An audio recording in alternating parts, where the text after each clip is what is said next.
आगे बढ़ेंगे और अब बात करते हैं साइबर वॉर की। हैकर्स लगातार अपना खेल दिखा रहे हैं और खास वेबसाइट्स को हैक कर रहे हैं। पड़ोसी देश पाकिस्तान में बैठे हैकर्स हिंदुस्तान की कई वेबसाइट्स पर नजर जमाए हुए हैं। देश भर की प्रमुख वेबसाइट्स इस समय हैकर्स के निशाने पर है। आखिर हैकर्स इन्हें अपना निशाना क्यों बनाते हैं? क्या इनके नुकसान होते हैं, क्या फायदे हैं? इसी मुद्दे पर बातचीत के लिए आज हमारे साथ मौजूद हैं साइबर एक्सपर्ट मिलिंद अग्रवाल। मिलिंद जी, क्यों इनको हैकर्स अपना निशाना बनाते हैं? कौन कौन सी वेबसाइट्स इस समय निशाने पर हैं? हैकर्स इसलिए निशाना बना रहे हैं क्योंकि क्या होता है, पहले इंडियंस थे, वो अलग कंट्रीज जैसे पाकिस्तान है, इनके साथ साइबर वॉर आज से बहुत सालों समय से चलता आ रहा है। तो इंडियंस पाकिस्तान की गवर्नमेंट की साइट्स हैक करते हैं, इसके बदले के लिए रिवेंज के लिए पाकिस्तानीज़ इंडियन वेबसाइट्स को हैक करते हैं, पॉलिटिशियंस की। और कुछ पॉलिटिकल एजेंडा होता है जो इंडियंस और पाकिस्तानीज़ को पहुंचाना होता है, तो इसके लिए वेबसाइट्स हैक करके अपना एजेंडा प्रमोट करते हैं उन वेबसाइट्स को हैक करके।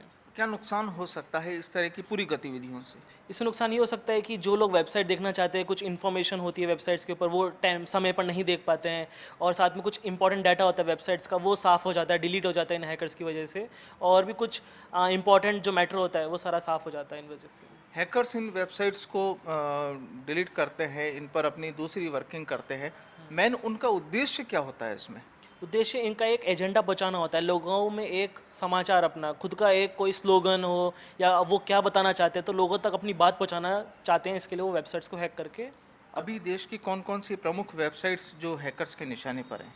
देश की वेबसाइट्स हैं, बीजेपी की है, बीजेपी महिला मोर्चा, बीजेपी राजस्थान बीजेपी की वेबसाइट हैक हुई हैं, और म्यूनसिपालिटी की वेबसाइट्स हैक हुई हैं, और भी काफ़ी सारी वेबसाइट्स हैं जो हैक हुई हैं आज। इंडियन पुलिस की वेबसाइट्स हैक हुई हैं, और भी कम से कम 30-40 वेबसाइट्स हैं जो इन दिनों 10 दिनों में हैक हुई हैं पाकिस्तान के द्वारा। वो सारी पाकिस्तानियों द्वारा की गई है? हाँ जी बिल्कुल, पाकिस्तानी द्वारा वो वेबसाइट्स हैक हैं। तो उनमें क्या विशेष रद्दोबदल, फेरबदल क्या किया गया है? फेरबदल ये है कि वहाँ सामने का जो फ्रंट पेज होता है उसको हैक करके खुद का एक पेज डाल दिया हैकर्स ने, बस इतना ही इसमें हुआ। डाटा का ज़्यादा लॉस इसमें कुछ नहीं हुआ है। लेकिन क्या ये लोग पकड़ में नहीं आते हैं कभी? जी पकड़ में आ सकते हैं, लेकिन इसके लिए परमिशन चाहिए होता है। पाकिस्तानी हैकर्स है तो उन्हें पाकिस्तान से कैसे इंडिया में बुला के लाया जाए, तो उसके लिए पूरा कार्यकाल इन्हें बिठाना पड़ेगा इंडियंस को।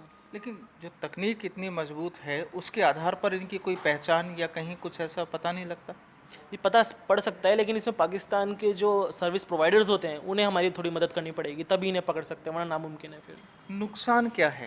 नुकसान ये है कि वेबसाइट्स पे जो डाटा है वो लोगों तक नहीं पहुंच सकता, उसको ये हटा देते हैं, उसका छेड़खानी करते हैं, तो वो डाटा नहीं पहुंच पाएगा लोगों तक जो ये वेबसाइट्स पहुंचाना चाह रही हैं लोगों तक है।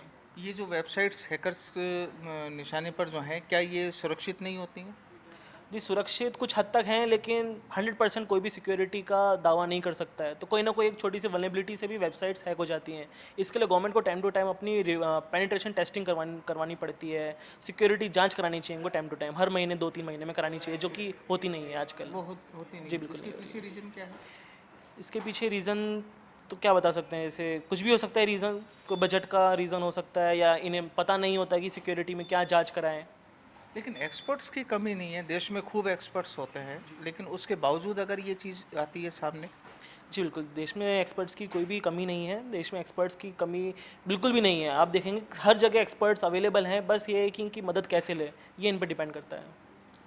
तो बिल्कुल, जितनी भी वेबसाइट्स हैकर्स जो निशाना बनाते हैं उससे एक साफ जाहिर ये बात होती है कि अगर इन्हें समय समय पर इनकी सुरक्षा की जांच की जाए तो जो हैकर्स होते हैं उनकी जो भी गतिविधियां, जो भी कार्रवाई है, उनसे बचा जा सकता है। और इसके अलावा जिन लोगों को उन वेबसाइट के माध्यम से ओरिजिनल डिटेल्स और जो ओरिजिनल जो जानकारियां मिलनी चाहिए वो भी उन्हें मिल सकती है।